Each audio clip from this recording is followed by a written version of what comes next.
Ayon kay OG Diaz, Janine at Kim, nagdedmahan nga ba sa first year death anniversary ni Deo Indrinal?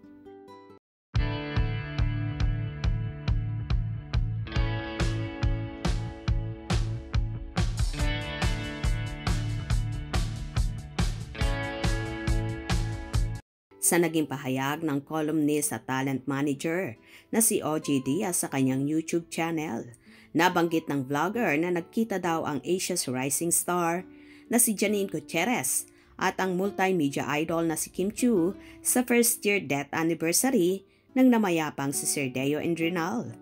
Kamakailan nga ay dinaos ang babang luksa sa mismong bahay ni Sir Deo na kahit na ibenta na, ang bahay na yon ay pumayag raw ang may-ari at nakabili nito na doon pa rin idaos ang 1-year death anniversary ng nasabing Dreamscape head. Gutierrez pero wala daw si Jericho Rosales, si Kim Chiu at si Paolo Avellino nandoon. Nagkita ba yung dalawa? Nagkita yata pero parang nag-iwasan daw. Totoo pa yun? Oo, hindi, may nagchika lang sa akin. Tinanong ko sa kanya kasi, nag-iwasan ba? Hindi ko kasi sila nakita, na nagkalapit, nagkausap. Si Kim Chiu, tinawag daw niya si Paolo para tumabi sa kanya. Ayon pa sa source ni OG ay nagkita nga daw ang dalawa at hindi daw naman nakita na nag-usap o nagpansinan ang dalawa, na alam naman ng lahat na maraming mga artista ang dumalo sa nasabing babang luksa na yon. Kahit ang dating nobyo ni Janine na si Paolo Avellino ay present din at katabi pa mismo ni Kimi sa upuan ang aktor. Kasama din ni Kimi ang kanyang ate Lakam.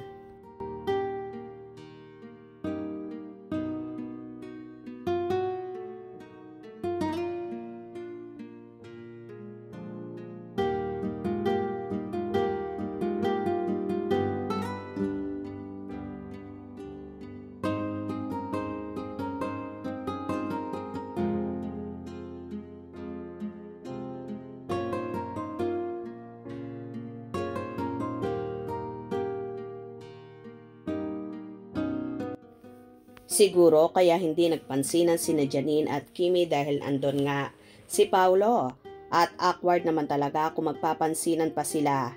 Sayang nga lang at wala doon ang nobyo ni Janine na si Jericho Rosales dahil that time ay busy or may commitment ang actor kaya hindi niya nasamahan ng nobya.